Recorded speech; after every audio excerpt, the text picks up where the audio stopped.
A Batalha da Grã-Bretanha foi um dos pontos de virada mais críticos da Segunda Guerra Mundial, durando de julho a outubro de 1940. À medida que aeronaves enchiam os céus, a RAF defendeu com sucesso a Grã-Bretanha contra a tentativa da Luftwaffe de obter superioridade aérea. Em poucos meses, Hitler foi forçado a adiar e, eventualmente, abandonar seus planos de invadir a Grã-Bretanha. Se a Grã-Bretanha tivesse perdido, as consequências poderiam ter sido catastróficas potencialmente, abrindo a porta para uma invasão alemã e uma mudança dramática no curso da guerra. As apostas não poderiam ter sido mais altas. A batalha mostrou não apenas a bravura dos pilotos, mas também a importância da coordenação da inteligência e da infraestrutura nos bastidores. Mas como a Grã-Bretanha organizou um sucesso estratégico tão notável? E que papel desempenhou o bloco de operações de Duxford na defesa das Ilhas Britânicas? Estamos na sala de operações em Duxford, que foi o coração pulsante durante a Batalha da Grã-Bretanha. Duxford era uma estação de setor, e sua função era dupla: fornecer defesa para o East Midlands e ajudar o 10º GM no grupo quando este estivesse sobrecarregado, como aconteceu em várias ocasiões. A história de Duxford nos dá uma visão profunda sobre a Batalha da Grã-Bretanha.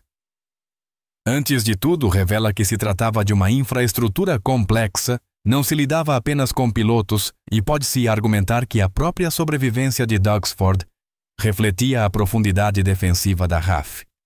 A campanha da Luftwaffe sobre a Grã-Bretanha desenrolou-se em fases calculadas, impulsionadas por necessidades militares e motivações políticas. Na primeira fase, de 10 de julho a 6 de agosto, concentraram-se em rotas marítimas e instalações costeiras, visando bombardear portos britânicos e interromper as rotas de abastecimento mercante. Também buscavam provocar a RAF em combates abertos. De 6 de agosto a 6 de setembro, a atenção voltou-se para aeronaves e instalações de produção. A Luftwaffe mirou as bases da RAF ao longo da costa sul. Bombas choveram sobre fábricas importantes como Supermarine Woolston e Hawker em Weybridge. Em 12 de agosto, os alemães voltaram-se contra as defesas invisíveis da Grã-Bretanha, o radar. A Luftwaffe atacou 5 estações de radar durante a segunda fase da Batalha da Grã-Bretanha: Canterbury, Dover, Rye, Pevensey e Ventnor. Os alemães desativaram as estações por um dia, mas elas foram rapidamente reparadas. A partir de 7 de setembro, a Luftwaffe passou a atacar cidades e vilas, tentando esmagar o espírito da nação. Londres logo estava em chamas, e o inimigo rapidamente se voltou para lugares como Birmingham, Bristol, Manchester e Coventry. Ruas foram reduzidas a escombros e famílias emergiram dos abrigos para encontrar suas casas destruídas. Já não era apenas uma batalha pelo espaço aéreo, era uma batalha pela sobrevivência. Uma resposta decisiva da RAF aos ataques aéreos de Hitler era mais crucial do que nunca. Como a RAF reagiu à ameaça dos aviões alemães? Com uma flexibilidade pragmática surpreendente e pouco associada talvez à RAF. Logo no início, decidiram que o Hurricane, o mais lento dos 2 principais caças, apenas cerca de 40 km/h mais lento, deveria concentrar-se nos bombardeiros, enquanto o Spitfire, mais rápido e ágil, se concentraria nos caças alemães Bf-109. Também decidiram não perseguir os aviões alemães de volta sobre o Canal da Mancha, preferindo lidar com tudo o máximo possível em território doméstico. Em termos de moral, esta era universalmente alta. A retórica de Churchill mantinha a nação unida. A RAF possuía uma cultura interna de resiliência, não exatamente nunca seremos derrotados, mas algo muito próximo disso. A adaptação também se relacionava à indústria britânica, levou algum tempo para acelerar. Mas Beaverbrook conseguiu elevar a produção de aviões a níveis tão altos que em setembro de 1940 a RAF tinha mais aeronaves do que em junho daquele mesmo ano. O sistema Dowding tornou-se o auge do brilhantismo estratégico na Batalha da Grã-Bretanha. No entanto, suas raízes remontam às inovações em defesa aérea durante a Primeira Guerra Mundial. A base para uma detecção e resposta coordenadas já estava sendo lançada décadas antes. Edward Ashmore voltou da frente ocidental em 31 de julho de 1917 e imediatamente começou a organizar a Área de Defesa Aérea de Londres. Estabeleceu um escritório no centro de Londres, perto de Whitehall. Nesse escritório havia um grande mapa quadriculado, não muito diferente do que tenho diante de mim. Ele supervisionava o mapa sentado literalmente em uma cadeira alta com um assistente chamado Higgins. Criou 200 postos de observação, todos conectados por telefone. À medida que as informações chegavam, eram plotadas no mapa. Também estabeleceu um anel de canhões antiaéreos. Em 1918, já contava com cerca de 600 desses dispostos em um círculo a 40 km de Londres. Dentro desse anel havia aviões de caça cerca de 378 e até 18 balões usados como barreiras. Conceitualmente, pode-se argumentar que Ashmore forneceu o DNA para o sistema de Dowding e que a LEA foi o protótipo do sistema posterior. No núcleo do sistema Dowding estava o radar, uma tecnologia de alerta precoce desenvolvida na década de 1930 que permitia a detecção e resposta rápidas a aeronaves inimigas em aproximação.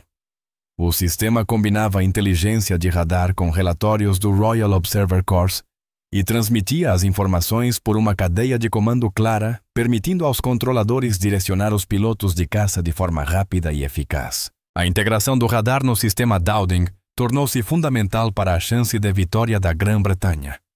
O sistema Dowding foi o sistema de defesa aérea integrada que foi essencial para o triunfo britânico na Batalha da Grã-Bretanha. Hugh Dowding tornou-se chefe do comando de caças em 1903 e foi sua visão que integrou o radar em uma rede de defesa aérea. Pode-se argumentar que o radar não teria sido eficaz se ele não o tivesse inserido em um sistema, uma rede de comando e controle. Em termos modernos, um sistema defensivo em tempo real. As vantagens disso eram que recursos escassos como pilotos e aviões eram preservados. Só eram colocados no ar quando havia um alvo. Pode-se dizer que Dowding criou ordem a partir do caos. Sem o radar, os aviões estariam literalmente perseguindo sombras. Da mesma forma, pode-se argumentar que, sem o radar, a Grã-Bretanha poderia ter perdido a batalha, e que sem o sistema de Dowding, o radar teria sido apenas uma curiosidade científica desperdiçada. A estrutura do sistema Dowding foi crucial para a rápida disseminação de informações. As estações de radar, as salas de operações e o comando de caças estavam todos interligados em uma cadeia contínua. Essa coordenação deu à Grã-Bretanha uma vantagem decisiva na resposta a ataques com velocidade e precisão. Mas não foram apenas o radar e os caças que levaram a Grã-Bretanha à vitória. No início da Batalha da Grã-Bretanha, havia 30.000 homens no corpo de observadores. Eles eram treinados competentes e estavam em postos de observação localizados a cerca de 15 a 20 quilômetros de distância uns dos outros, principalmente no lado leste e na costa sul da Grã-Bretanha. Todos estavam conectados por telefones a uma rede central e são considerados os heróis anônimos da batalha. Todos falam sobre o radar. O radar dizia que os aviões estavam vindo, mas o corpo de observadores dizia para onde eles iam, e isso era vital para a interceptação.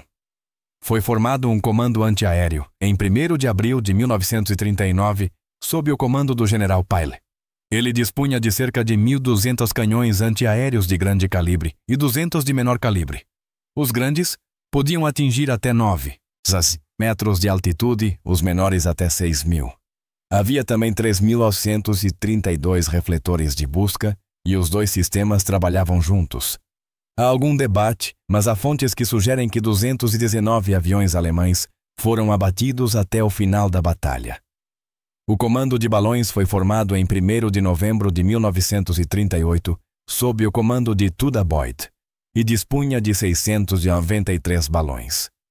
Todos eram amarrados e apenas cerca de 40 eram móveis. O objetivo era forçar os bombardeiros alemães a voar em altitudes mais elevadas, protegendo assim as fábricas. Aviões chegavam a colidir com os balões 3 vezes mais aeronaves da RAF.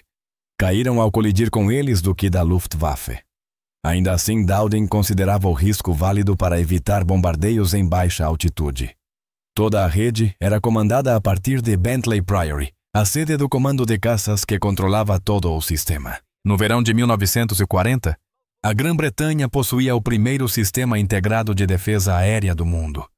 Nos blocos de operações, todos tinham um papel a desempenhar. Homens e mulheres trabalhavam incansavelmente dia e noite para defender as ilhas britânicas. Aqui estou eu na posição do controlador na sala de operações de Duxford. O controlador era realmente o responsável por toda a operação. Era seu trabalho falar diretamente com os pilotos e guiá-los em direção aos alemães, idealmente à mesma altitude ou mais alto, e com o sol atrás deles. Ele precisava ser claro, calmo e fleumático, e dizia-se que ajudava a se socializasse com os pilotos. Durante a Batalha da Grã-Bretanha, o controlador de Duxford era Alfred Basil Woodall. De acordo com Dilip Sarkar, Woody foi um dos melhores controladores que existiram. Ele era auxiliado por um oficial de operações conectado ao quartel-general do 12º Grupo em Watnall, de onde recebia a ordem para lançar os aviões. Também estava em contato com o corpo de observadores, recebendo informações de ambas as fontes. O operador B, ao lado dele, era responsável por executar a ordem de decolagem e coordenar com os oficiais de dispersão na base. Atrás deles estavam os oficiais de ligação do exército conectados ao corpo de observadores e às posições de artilharia antiaérea. Havia alguns canhões próximos a Cambridge e também podiam emitir alertas de ataques aéreos. Havia ainda as WAFs, cuja função era traçar no mapa todas as informações recebidas, fornecendo assim a visão em tempo real que o controlador precisava interpretar. O trabalho era árduo e exigia concentração intensa. Os turnos eram de 4 horas de trabalho por 4 de descanso, e a cada 3 dias passavam a 8 horas de trabalho por 8 de descanso. As informações vinham de estações de radar e de postos de observação, e eram registradas usando blocos de madeira, indicando se eram aviões amigos ou inimigos, quantos eram, e a que altitude voavam. Conforme os dados chegavam e eram marcados no mapa, as WAFs observavam o relógio, notavam o segmento colorido correspondente ao minuto e colocavam setas da cor certa no painel. As atualizações eram feitas a cada 5 minutos, permitindo ao controlador ter uma visão em tempo real da situação. Era um esforço verdadeiramente colaborativo. Sem as plotadoras, o controlador não poderia tomar decisões. E sem as decisões do controlador, o trabalho das plotadoras seria inútil. E se o controlador não tomasse suas decisões, então todo o trabalho que as mulheres estavam traçando seria inútil. Há uma fotografia famosa tirada no auge da Batalha da Grã-Bretanha que mostra a sala de operações de Duxford. Ela revela que a sobrevivência da Grã-Bretanha não foi uma questão de sorte ou apenas de bravura dos pilotos, foi o resultado de um sistema humano. Cada pessoa tinha uma função e cada função importava. Pode-se dizer que essa imagem é uma metáfora visual do sistema Dowding, uma rede, não apenas uma cadeia de comando. A Alemanha perdeu efetivamente a Batalha da Grã-Bretanha em outubro de 1940.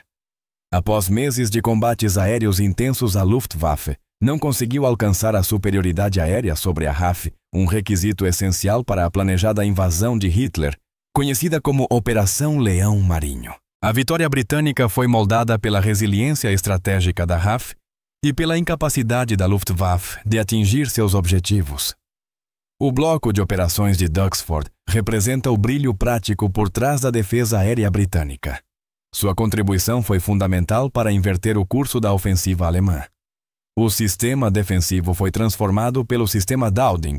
Uma reação de defesa fragmentada tornou-se uma sinfonia de interceptações coordenadas. Esquadrões escassos estavam no lugar certo no momento certo. Isso aumentou as taxas de interceptação. Encontros fortuitos transformaram-se em defesa sistemática, e a informação foi convertida em poder e o poder em sobrevivência.